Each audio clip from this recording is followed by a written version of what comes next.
Welcome back to another episode of Dear Mama, You Got This. I'm your girl, your host, your fellow mom, your fellow compadre, something called motherhood, trying to figure it all out. That's me, Trinice. And today we have a special guest with a special topic. How many of you know that when you have a baby, everything changes, including your identity? And sometimes we as moms struggle to find out who we are outside of being a mom. Well, guess what? Today, this episode is just for you. So do me a favor. Grab your favorite couch, your favorite chair.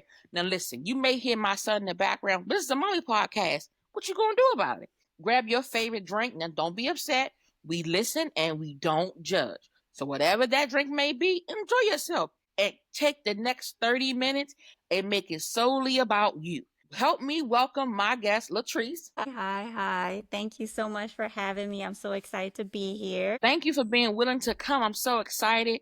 We had some technical difficulties earlier this evening, but we got it together and now we are here. Yeah. But I want you all to know that my guest has some letters behind her name. She is Edja. I know that is not a word, and yes, I made it up, but that goes to show that I just don't have anybody coming to talk to you, that you all mean so much to me that I want to have licensed and approved people to come and pour into you. So let me read her bio so that you will know just what she has behind her name and why she is that person. Also, throughout the podcast, I'm going to put her website up.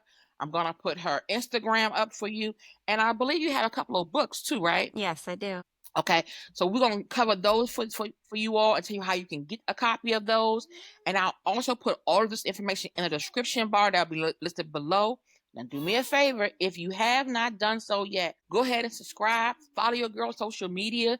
We on Instagram. We on Threads. We on Facebook. We are wherever you want to be. So follow us that you be part of our community. Let's get into tonight's topic. So I'm going to go ahead and get started by reading the bio. Again, that's my handsome son you hear in the background. LaTrease is an international, I like that, international relationship consultant and the founder of Connecting to Love. She holds a Bachelor of Arts in Psychology from Wayne State University, Detroit's in the house, and a Master of Arts in Couple and Family Therapy from the University of Colorado in Denver. With her many years of experience helping couples across the globe, she specializes in providing cultural responsive, expert guidance to support you in navigating the complexities of love with confidence and clarity. I love that. She understands the importance of working with a skilled and knowledgeable relationship expert. Keyword there being expert, while sharing your most intimate experiences. That's why she considers it a privilege and an honor to hold space for you as you guys work together to create impactful relationship habits for a more connected and fulfilling partnership. Once again, I give you my co-host, my guest speaker, my, mommy to be. Mommy. Oh, so many different hats she carry. I'm giving you the floor. Start off. What do you think happens with mommies after they have a baby? Like, what's the first thing you seem to run into in your level of expertise? Yeah, I want to say thank you again. This is a very, very important platform. Definitely didn't have much. My son is 6 now, and I'm a one-time mom, right? And I'm also a stepmom. So it's important that this exists. And so I just want to say thank you for that. But I think that the journey of motherhood is a biological one, and then also a mental and emotional one as well. I just recently, about a year ago, went through 2 trainings around the experience of navigating postpartum and perinatal experiences. And the journey that mothers go through once you give birth, it's called matrescence. And so it is the biological, mental, and emotional experience of navigating motherhood, because our body goes through so many changes during pregnancy for 9 months. And then for a whole year, I think it's a year and a half, 2 years, that our body doesn't come back until into balance. But that's just the biological part, right? The organs, the brain, all of that. And so a lot of moms experience a thing called mommy fog, right? Mom brain. And so you don't get out of that until around your child's like toddler age. So imagine if that's just with one child. But if you have them back to back to back, you don't get out of the fog. And so that's part of the journey of matrescence is navigating your personality, navigating your body changes, your brain changes, because our brain cells tend to the synapses and all of that, they don't function as well during pregnancy, and then they start to rebuild during after childbirth. So there's a lot. I had no clue that mommy fog was a real thing. Hmm. Yeah. I would use that with my husband all the time. I literally had no idea that that was a real thing. Yeah. And to know that it takes to my toddlers almost 2 or 3 to for it to come back.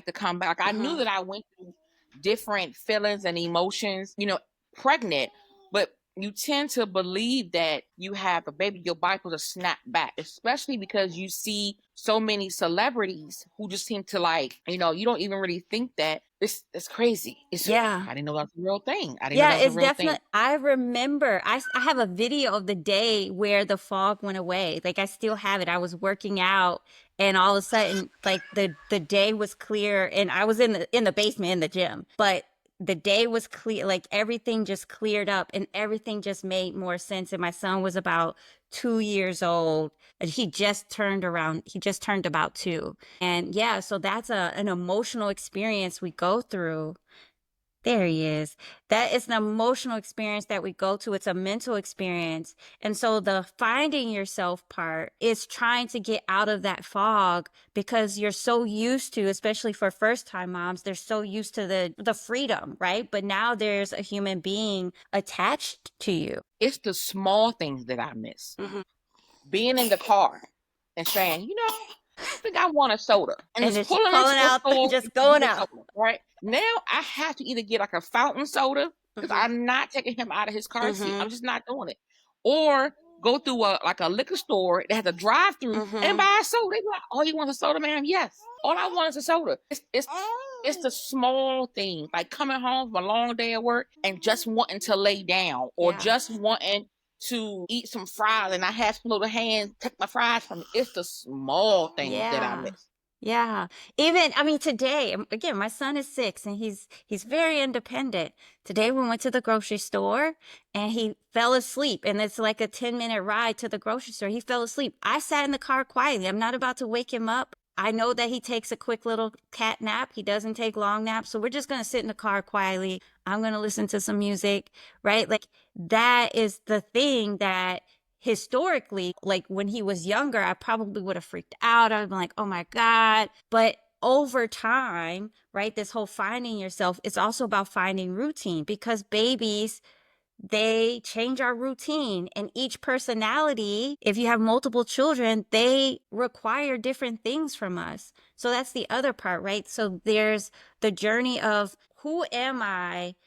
Because I'm not that old person before this kid. I cannot possibly, I want to be her. She's fun. She can take care of herself. She can get in the shower whenever she wants to, right? Like there's this really challenging balance. And I think what I help clients go through, and I help couples go through this too, because dads have a journey similar. It's not the same, but it's something similar. But what I help folks do is what was the core essence of that person before mommy? Who are you before that? I think that's a good question because I think one of my struggles as a new mom was one, the fear of losing me Mhm. because I had worked so hard to find me, if that makes sense. Like I had done the work, I had been to therapy, I had done coaching, I had done so many different things to find me. And now I got pregnant only my first 30 days of marriage. So not only was I a new mom, but I was a new wife. So I was Mhm. navigating two worlds that I absolutely had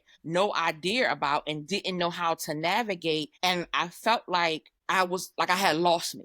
Yeah. Right. And my son's just 11 months, but I feel like I'm just now starting to get back. Like I Mhm. love makeup and will wear it. This was the first week that I wore makeup every day this week. So Wow. since I've had him Yeah. before, yeah, That I think that's part of the journey is one, we have to realize that we are a mom now. And I think so this is a personal opinion of mine. I think that because in modern day society now we are career women, we are driven and we work really hard to get there. And sometimes the idea of being a mom and being a driven business person, sometimes they can clash because they both need the same amount of energy. And so I think that a lot of times we struggle with trying to find the balance in that. And for me, I had to sit back and figure out what was the most important one for me. And then to not let it go out into the wind and never see again, but how can I find it? And I don't use the word balance. I use the word like harmony, right? Because there's I some like that. days where I could put a lot more energy into my business. And I have two businesses now. So I could put a lot more time and energy in my business. Some days my son needs me a lot more. And so there's this journey where I'm not trying to balance where I have 50 here, 50 there, because I also have a husband, right? I'm a Right. stay-at-home working mom. And so the home requires more responsibility and time and energy. So I try to find a perfect harmony around everything. And some days things go smoothly. And then some days things don't. But part of my journey of finding myself again is making sure I incorporate things that prioritize me. So every day I work out in the morning, every Okay. day. And so my son has just started asking me to wake him up early in the morning. I'm like, well, I will wake you up after my workout and you can I get up like that. early. You're not going to interrupt my time. So I see my husband off to work and I work out, and I might work out while he's getting ready for work, and then I'll pause my workout, see him off to work. But there has to be something that prioritizes me, because this was the thing. Working out was something that was very important to me when I was single and when I was not a mom. And when I in my marriage, when we were dating, fitness was very important to both of us. So we had to, in becoming and finding myself again, I evolved, but I incorporated the values or some of the things that were very important to me into being a mom. So let me ask you a question. If a mom says, I don't know, like I don't know what the essence of me was before, right? Maybe she's four babies in, five babies in, one, maybe Yeah. she's one baby in like I am, and realize that she's one and done. Thank you, Jesus, but she's done. Right? Maybe she realizes that.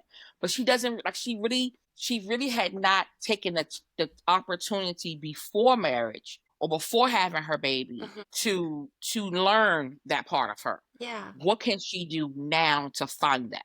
I think that quiet alone time, whatever that may be, quiet alone time to reflect, quiet alone time to enjoy a snack, right? Like just some type of quiet alone time, because then you can figure out, okay, what brings me joy? You really need to figure out what brings some sort, not happiness. And the way that I describe the difference between happiness and joy to my son, happiness is very short term. It's very fleeting. Eating ice cream, right? Like you're eating ice cream, and once that ice cream is gone, you're like, "Oh, that was so good. I need more. Like I need to I need to desire it more because it's just it's Absolutely. gone." Whereas joy is something that lasts for like a good memory, right? And so, which is, I love when I was little and I ate ice cream on the boardwalk with my mom, right? Like that is a joyful moment, right? And so Absolutely. sitting and thinking about what brings joy into your life, the things that maybe you didn't have an opportunity to explore. So what are some things that you can try to explore, right? And I think we have to, one, I always tell folks, this is based on access, resources, and environment. So I know that I'm making a general statement, but you can make it fit in your access, your resources, and what in your environment. Absolutely. So, Absolutely. so finding something quiet to do, to reflect, and then figure out what can I try new, right? What can I try that's different? Because sometimes, I mean, I think in our 20s, when we are single in our 20s, that's what we're doing. We're exploring new things and doing things that we don't know if we like or not, right? And so, because I had my son at 32, 33, so I had him later in life. I also got married later in life. No, I had my son at 34. And then I got married at 32. So I got married and had a child later in life. So I had the opportunity to know what I liked, what type of things that I enjoyed. But sometimes people don't have that experience. But I think it's important to find moments, quiet moments, and to reflect and think about, well, what would I want to try? If I could be anything or do anything, what would that look like? Right? That's great. I think like you, I was older. I was 43 when I got married and pregnant. I was 44 when I gave birth.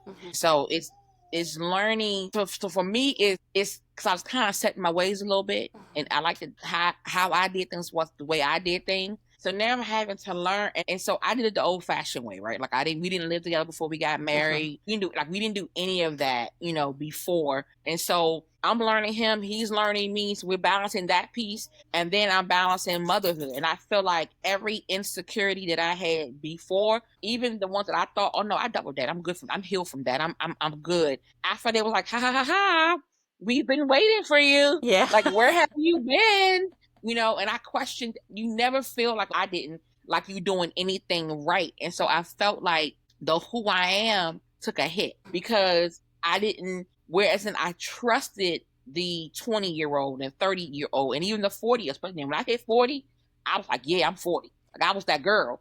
So I knew her. I knew her. I knew what made her tick. I knew her. This was a different way of living and thinking and moving. And I felt kind of insecure a little bit, if I can be honest. And so I feel like the who I am that I was before being a wife and a mother kind of changed, and I didn't know how to navigate that space safely.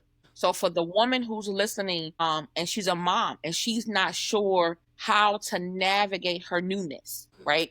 And it's possible to be a mom, been a mom for 15 years and still feel like I don't know what I'm doing.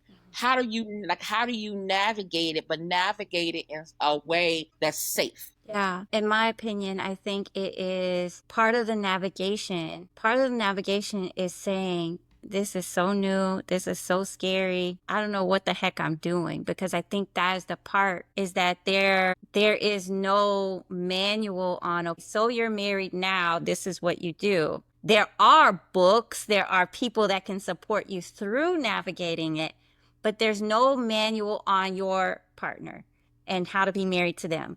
The same with the baby. There are many books on how to be a parent, loving, caring, whatever type of parenting you want.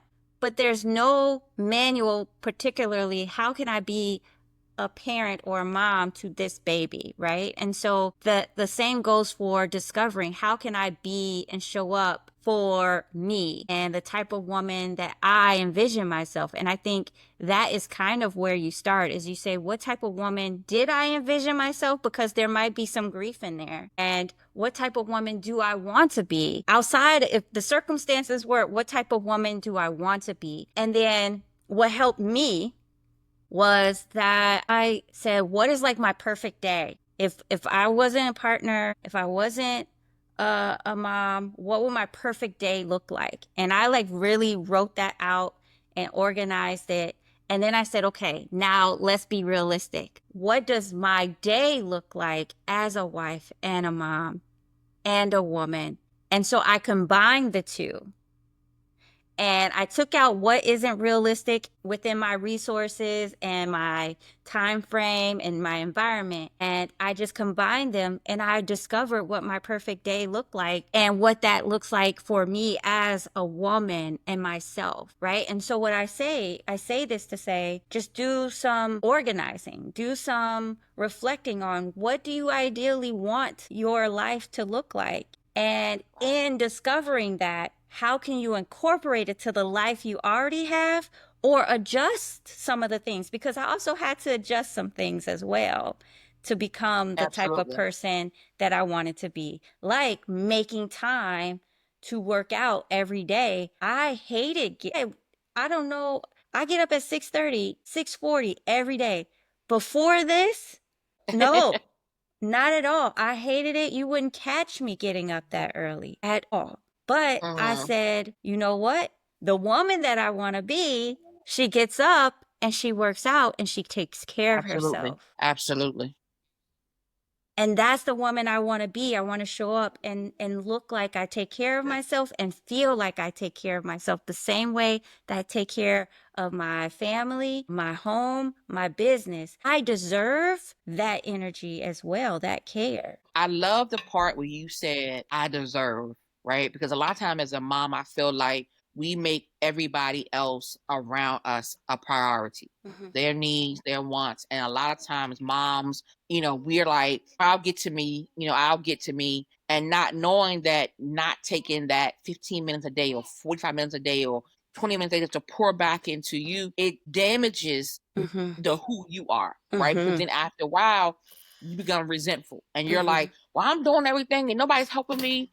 And and that turns something totally different. And Yeah. now you and your partner are arguing and you don't even know why you're arguing, but you're arguing because you tired and he don't understand why you tired because you want the baby. And Mhm. it's a whole different, element in the room. Let me ask this question. What about the career woman Mhm. who spent her lifetime building up her career? She went to school, she got all her degrees, and then she became a mom, but she became a stay-at-home mom. Mhm. How does she shift the identity from being this career-driven woman to now putting her sole focus and not being resentful to being a stay-at-home mom? Yeah, I mean, that's such a challenging thing because one thing that I realized with career-driven folks, I don't want to say instant reward, but you're getting rewards. You're getting promotion, you're getting acknowledgement, you're getting hurrahs, you're getting good jobs. When you're at home, you're not getting a lot of that, right? You're not getting that at all. Not because people are not grateful, not because no one cares, but it's just not the same. Like there's no like, yeah, you've promoted to level 3, mommy, right? Like there's Right. none of that. There's nothing to kind of like move up the ladder into. There's no ladder to move into. And so I think that's a hard adjustment for a lot of career driven moms. And so I think part of that is accepting. And I think that the hard part is that people don't like to accept, right? Like I get it, right? Because sometimes the shift is really not what they intended, or it was not the ideal situation. Absolutely. And so you have to come to grips with some of that. There's some grieving for, I envision myself to be this kind of woman and I will never get there. And I think the hard part is what that does is it takes away from the human that is a part of you. And so you're living in this grief of the other person. And if you stay in that, then it takes away your time and connection to the little human that you're bonding with, because that resentment does grow. And I think that's where a lot of like stress, parental stress comes in.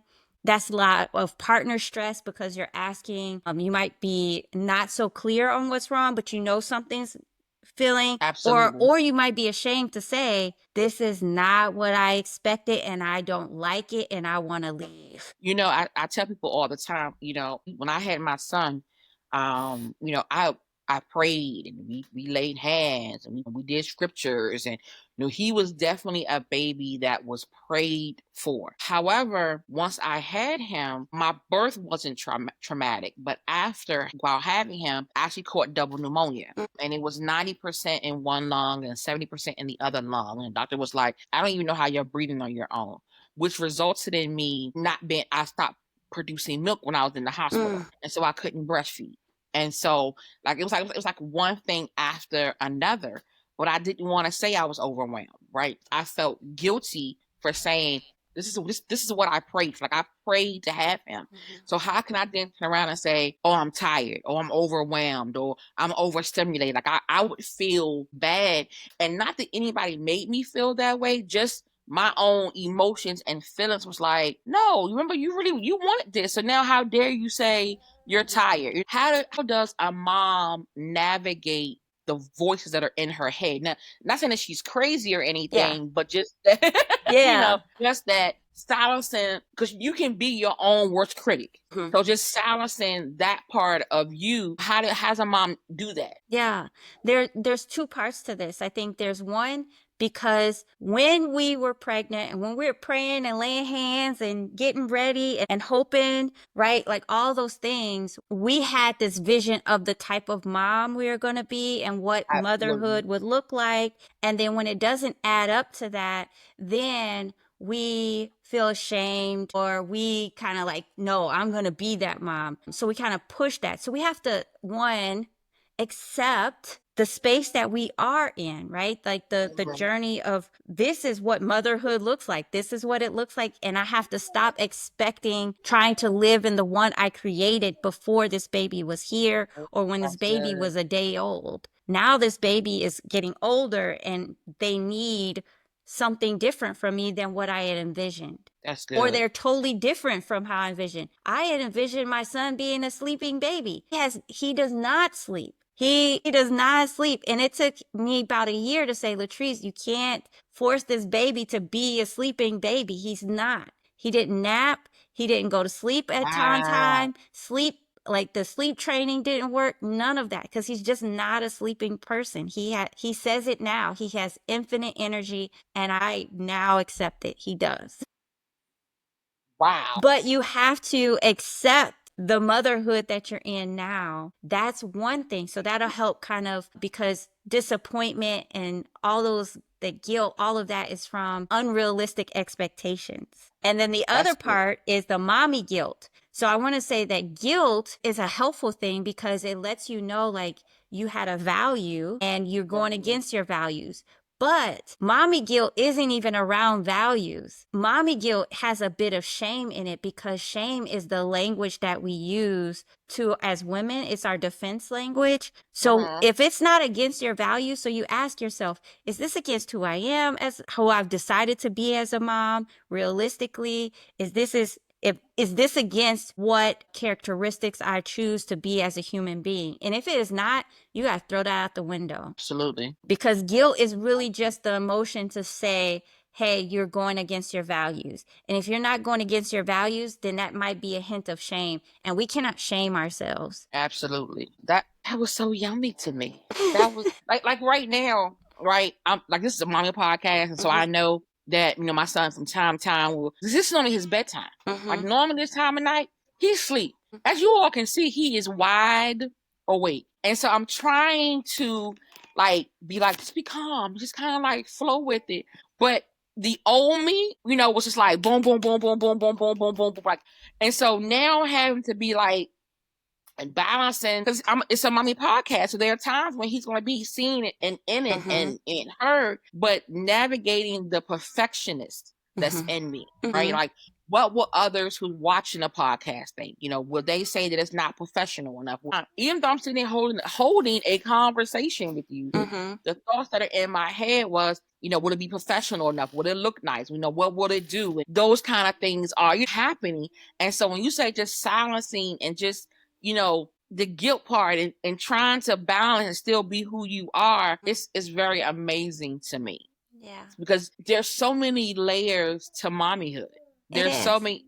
Yes, Bubba. There's so many layers to this thing, and it's not one size fits all. And I think I'm just starting to learn that, like, Mm-hmm. what might have worked for that family may not work for our family, and what may have been beneficial for your family may not be beneficial for my family. Mm-hmm. So help me, help us to navigate this new world that we're in, but to do it on my terms, to do it my way, and to be okay with doing it my way. Yeah. You know what I mean? Yeah, the more people live within their values and they are strong in their values, the more people live within their truth and accept what their environment is, right? That I always say you have to pay attention to your resources, what you have Mhm. access to, and your environment. That is the only way it's going to shape. You cannot listen to what society says because we live in a society that's capitalistic, who wants mommies to be working all the time away from the children, Absolutely. right? We live in a society that may not prioritize motherhood. So that means that, again, we will not be, daycare is millions of dollars right now, right? So it's not A to whole other support podcast. working families, it is to capitalize off of working families, right? So there's a lot of things, but if you live in on your values, this is what's important to us as parents or as partners and as a mom, right? This is what I want to do as a woman, and it congeals with my family and the values that we set as a family, then it doesn't matter unless somebody is paying your mortgage, feeding your baby, cleaning your house, because right, 'cause there's no one needs to say anything unless they are in that house contributing to that house and the function of it. And I think if we get out of trying to listen to society, then we will be happier as mother and we'll be more Absolutely. satisfied with finding ourselves. Because remember, when we are a younger self, we're trying to fit into society. Hmm. When we That's are good right mothers, there. we're not fitting into society anymore. We are actually pulled away from society, and now we are growing our own humans for society. But the Absolutely. problem with that is that we still take in, even the mommy society can be very judgmental. And so you have to kind of silence yourself and live within your values and understand that what works for you within your resources, your access, and your environment, you're being okay, right? You are okay. Absolutely. I think that silencing the critic, Uh-huh. whether it be an outside critic or an inside critic, is Uh-huh. so valuable and key to I don't want to say mastering mommyhood, but thriving in mommyhood, Yeah. thriving in the new you, right? I always say the Trinice that was prior to April when I had him, she right? And it's a whole new person. And Mhm. I love her, right? Because she made it possible for this version of me to be here. So I'm grateful to her, but she has to evolve, right? Because Right. certain priorities are different now, certain desires and certain needs and wants are different now. And certain goals I've expanded on because now my motivation is not just I want a big house, which I do. I want a nice car, which I do. And I shall get, give me a second. But I want to make sure that I'm providing a legacy that he can build on. I want to make sure that I'm doing things that when he looks back 20 years from now, my mommy did that, right? And it be a sense of my mommy did that. So as we begin to close, I want to do a couple things. I want you to give some final remarks to women at any stage in motherhood and getting back to the essence of who they are. And I also want you to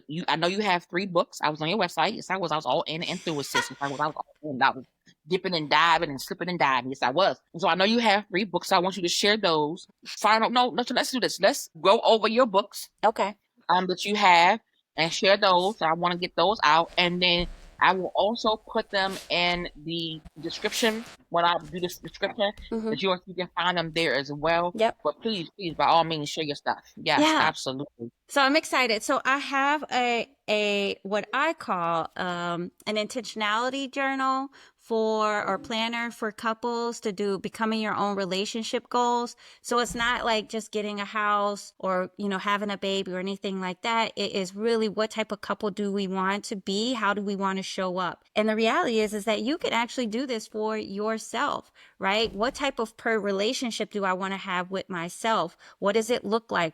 Who can help me prioritize? What are some barriers that may show up in this process or in this journey? One thing that you will find in all of my journals or planners is that you will always find a goal chart, but you'll also find a barrier, like what could possibly stop you, and a planner for that. I think that is the most important thing because we tend to forget that barriers can happen. And if we are prepared for them, we're least likely to have it. So it's like an emergency plan in essence. So yeah, so it's called Becoming Your Like Own that. Relationship Goals. So I think that that will also be helpful in discovering who you are. So this is Okay. called Love Always, a couples therapy reflection journal. And it's not just, I don't like to put just on my things, but it is a journal that helps couples process their couple sessions after therapy, because sometimes you can leave the session a little bit overwhelmed or may feel as though you didn't completely say what you needed to say. So this helps you, one, take accountability for what's happening in your space and process, Right. self-aware. And then the partners, they each get their own journal. and then they come together, they schedule a day where they come together and discuss. Because I don't like my couples discussing the sessions immediately after. I like you folks to sit down, process thoughts, feelings, emotions, questions that come up for them that they may not have, or they may not they weren't able to process or bring up in the session, or just some things that came up for them that they probably didn't like. I love that. Instead of saying, when you said it, it helps them process and say, I was really hurt when these words were said, and now that I've reflected on it, it really takes the time to pull back and not be emotionally reactive. We are emotional, be emotionally reactive, but to be able to converse and talk about our emotions. So it's also strengthening emotional intelligence within the relationship. So That is yummy to me. yeah, I And love you it. know what? I've never heard of anything like that before. Like this is the first time that I'm hearing of a resource that's used for after. That's yummy right there. Yeah, I love my couples. I create whenever I'm in session and my couples need something, I realize that couples need a lot of processing. And so I created this for them. And then I was like, I think a lot more couples need this because it actually does strengthen their ability to have challenging conversations without the therapist in the room. It Absolutely. also creates a space of temperance where they don't have to be so regulated because space actually does create time to reflect, and it builds connection if it's done intentionally with the idea to come back together. I like that. That's good. Yeah. That's good. I don't have the copy of the other book, but it is on my website. And Okay. it is around just developing self awareness. And I think that will be helpful in this. It's not really geared around mommyhood, but it is geared around self awareness and how your emotions, your relationship with your emotions, and how you show up into the space. Absolutely. And for those who've been watching throughout the podcast, you've seen me put her website up on. You see me put her I believe it's Instagram, if I'm not mistaken, up as well.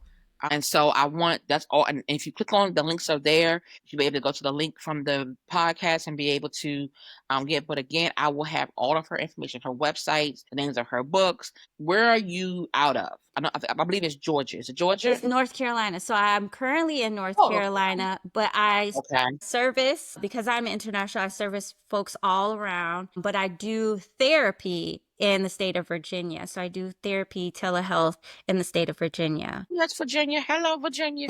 Look at that. Another DMV. Another DMV. Are you currently taking new clients? I am taking new therapy clients. I am not taking any consulting clients right now, but I am taking new therapy clients. So And then my whoever's in final question: Virginia. do you accept insurance, or are you do you take insurance for your therapy clients or no? No, I do not take insurance. I am all out of pocket. And there we have it. So listen, that's going to wrap up tonight. Dear Mama, you got this. It's the name of the pod. I want to thank you so much. You brought so much valuable information to this here mommy who's down rocking a sleeping baby. You brought so much information, just so much to think about. It's really getting back to the essence of who we are, as women before and after we become moms, and how important that is. So I thank you so, so, so much. You already know I'm going to have you back on for another episode.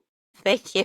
Um, and to the mommy that's watching, I don't know if nobody told you today, but you are killing it. You are rocking it. There can be nobody who's doing mommy like you doing mommy. So don't compare yourself.